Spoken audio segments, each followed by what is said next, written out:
નમસ્કાર। આમ આદમી પાર્ટી ગુજરાતના ખેડૂતો માટે સતત સંઘર્ષ કરી રહી છે અને અવાજ ઉપાડી રહી છે।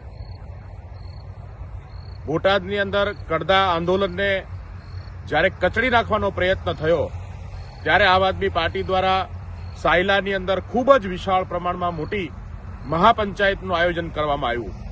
ત્યારબાદ ગતરોજ ખંભાળિયાની અંદર પણ મહાપંચાયત થઈ અને આવતીકાલે ખેડૂતો, ખેત મજૂરો ને ન્યાય માટે અને તમામ પ્રશ્નો જે છે એ પ્રશ્નોના સમાધાન માટે સરકારે જે મજાક કરતું પેકેજ રજૂ કર્યું છે એને લઈ અને ખેડૂતોમાં અસંતોષ છે, નિરાશા છે। ત્યારે આમ આદમી પાર્ટી દ્વારા આવતીકાલે તાલાળા, ગીર સોમનાથ જિલ્લાના તાલાળા તાલુકાના ટોબરા ગામ ઉપર ખેડૂત મહાપંચાયતનું આયોજન કરવામાં આવ્યું છે।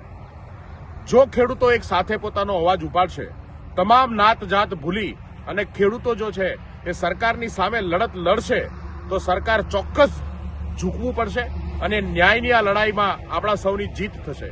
સૌને વિનંતી કરું છું કે આવતીકાલે તાલાળા તાલુકાના ટોબરા ગામે 3 વાગે વિશાળ સંખ્યામાં ખેડૂતો આપ સૌ પધારો, સાથે મળી અને આ લડાઈને મજબૂત કરીએ અને ન્યાયની આપણી આ લડાઈ જે છે એ લડાઈને પરિણામ સુધી પહોંચાડવાની કોશિશ કરીએ। જય હિન્દ, જય ભારત, જય કિસાન।